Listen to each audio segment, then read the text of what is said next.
इस वीडियो में हम बात करेंगे कि क्रिमिनल केस की प्रोसीडिंग्स कैसे चलती हैं कोर्ट के अंदर।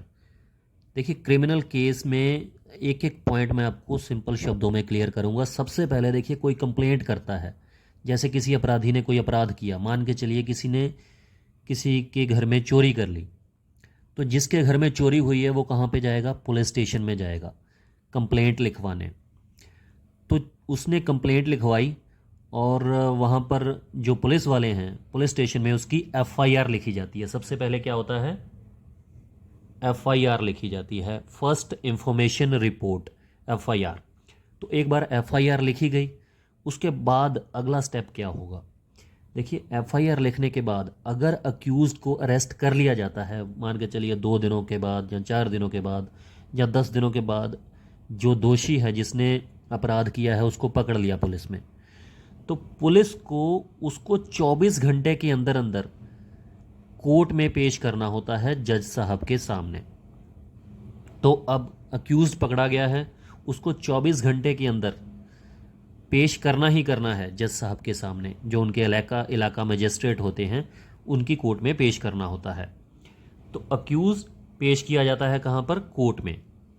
तो अक्यूज को कोर्ट में पेश कर दिया गया, उसके बाद अगला स्टेप क्या होगा? अगला स्टेप ये होगा, या तो जो पुलिस होती है जिसने पकड़ा होता है अपराधी को, अगर उन्होंने पूछताछ और करनी है, अगर उनकी कोई इन्वेस्टिगेशन बाकी है, तो वो कोर्ट से रिक्वेस्ट करते हैं, आग्रह करते हैं कि हमें पुलिस रिमांड और दिया जाए, 1 दिन का या 2 दिन का। जो पुलिस है वो ज़्यादा से ज़्यादा 14 दिनों का रिमांड ले सकती है। पुलिस रिमांड ज़्यादा से ज़्यादा मैक्सिमम 14 दिनों का लिया जा सकता है, इससे ज़्यादा नहीं।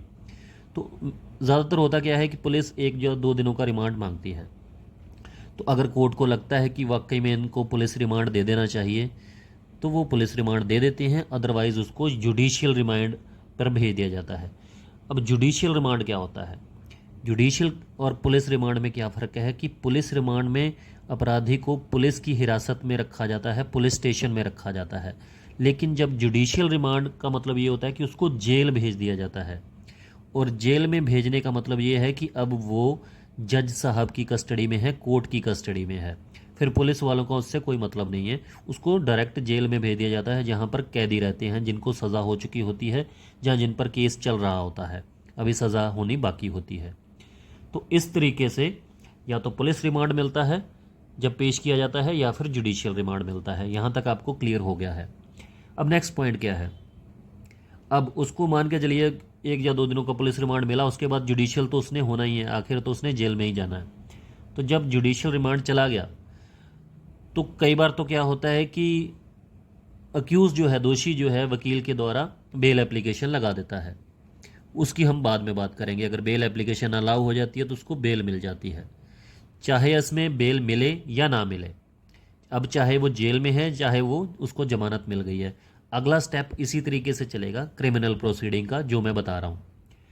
अब उसके बाद अगला स्टेप क्या है कि जो चालान पेश करना होता है आईओ ने। आईओ कौन? इन्वेस्टिगेशन ऑफिसर, जो कि इन्वेस्टिगेशन करता है उस एफआईआर में। तो उसको टाइम दिया जाता है।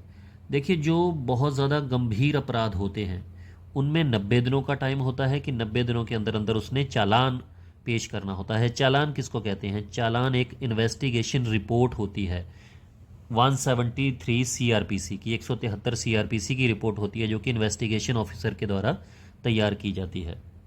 इसमें सारा कुछ लिखा होता है कि अपराधी ने अपराध कब किया, कंप्लेनेंट कौन है, उसने कब कंप्लेंट लिखवाई, किसको लिखवाई, ऑफिशियल कौन था, पुलिस वाला कौन था, किसने कंप्लेंट लिखी, और मौके का नक्शा बनाया जाता है। विटनेस की लिस्ट तैयार की जाती है कि इसमें लिस्ट गवाहन है, कौन कौन सा विटनेस है, इसमें उनके 161 के 161 के बयान लिखे जाते हैं। तो पूरी रिपोर्ट होती है उसमें। अब चालान रिपोर्ट पेश कर दी जाती है कोर्ट के अंदर। चालान रिपोर्ट पेश हो गई और जो दोषी है, मान के चलिए उसको जमानत भी मिल गई, अगर ना भी मिली तो भी प्रोसीडिंग ऐसी ही चलेगी, मान के चलिए वो जमानत पर है, ठीक है। तो जब वो कोर्ट में आएगा अगली तारीख पर, तो चालान आने के बाद सबसे पहला क्या होता है? सबसे पहले चार्ज फ्रेम किया जाता है, framing of charge on accused. जो दोषी है उसके ऊपर चार्ज फ्रेम किया जाता है। चार्ज कौन फ्रेम करता है? कोर्ट के अंदर जज साहब और जो पब्लिक प्रोसिक्यूटर होते हैं उनके द्वारा चार्ज लगाया जाता है। जो दोषी का वकील होता है वो चार्ज पर बहस भी कर सकता है, आर्गूमेंट्स भी कर सकता है कि मेरे दोषी पर ये वाला अंडर सेक्शन नहीं लगना चाहिए, ये वाला अंडर सेक्शन लगना चाहिए। तो अदालत यही देखती है कि इसने कौन सा अपराध किया है और कौन सा अंडर सेक्शन इस पर लगना चाहिए। जैसे अगर चोरी की है तो 379 आईपीसी का अंडर सेक्शन लगता है। अगर चोरी में कोई कुछ सामान भी मिला है, बरामदगी हुई है किसी सामान की, चोरी के सामान की, तो 411 आईपीसी का सेक्शन भी लगेगा उस पर। अगर नहीं हुई है तो 411 नहीं लगेगा। अगर एक से ज़्यादा दोषी हैं तो फिर 34 आईपीसी भी लगेगी साथ में। तो इस तरीके से सेक्शन होते हैं, वहीं पर ये चार्ज लगता है। तो चार्ज में सेक्शन देखे जाते हैं कि इस पर कौन कौन सा सेक्शन लगेगा। अब दोषी पर चार्ज भी लग गया, तो चार्ज लगने के बाद अगला स्टेप क्या होगा? अगला स्टेप होगा प्रोसिक्यूशन एविडेंस।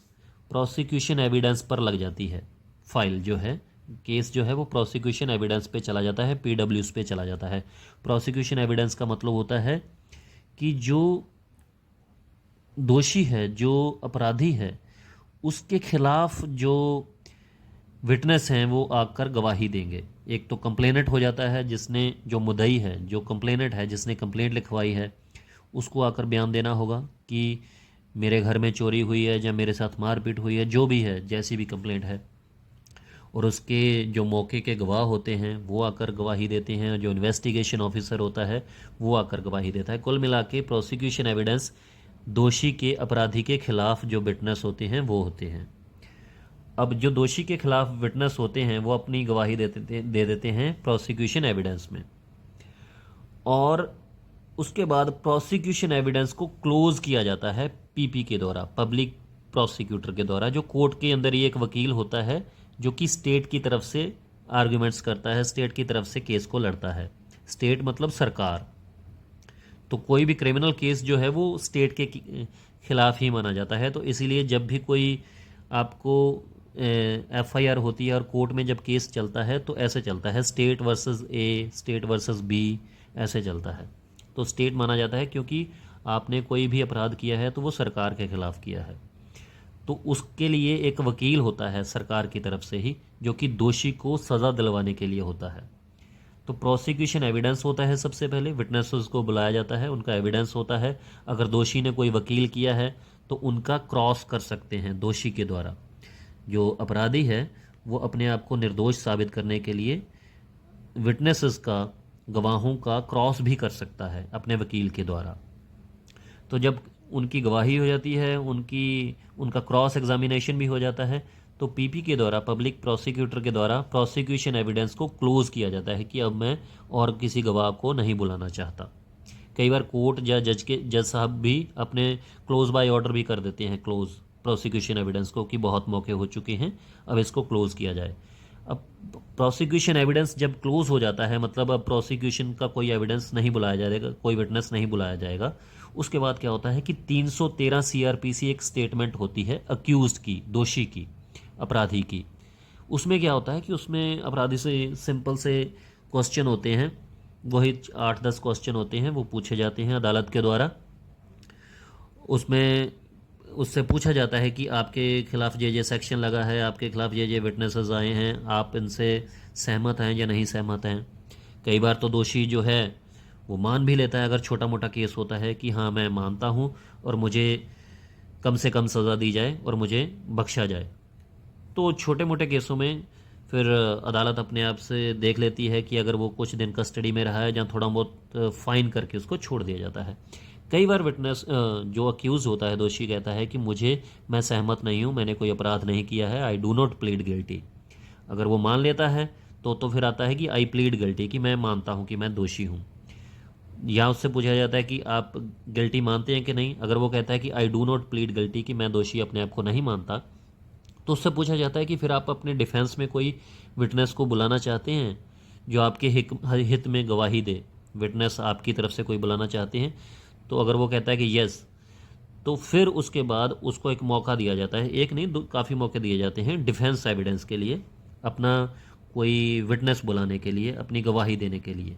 तो वो जो दोषी है उसकी तरफ से भी कोई गवाह जो है, मौके का गवाह आ सकता है और वो कह सकता है कि इसने कोई अपराध नहीं किया है, मतलब उसके डिफेंस के लिए, उसको बचाने के लिए अगर कोई है तो।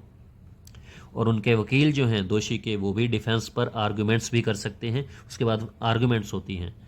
और जो दोषी के वकील हैं वो आर्गूमेंट करते हैं, बहस करते हैं कि हमारा जो क्लाइंट है वो बिल्कुल बेकसूर है, उसको निर्दोष है, उसको गलत तरीके से फंसाया गया है। उसके बाद फाइनल जजमेंट आती है आर्गूमेंट सुनने के बाद।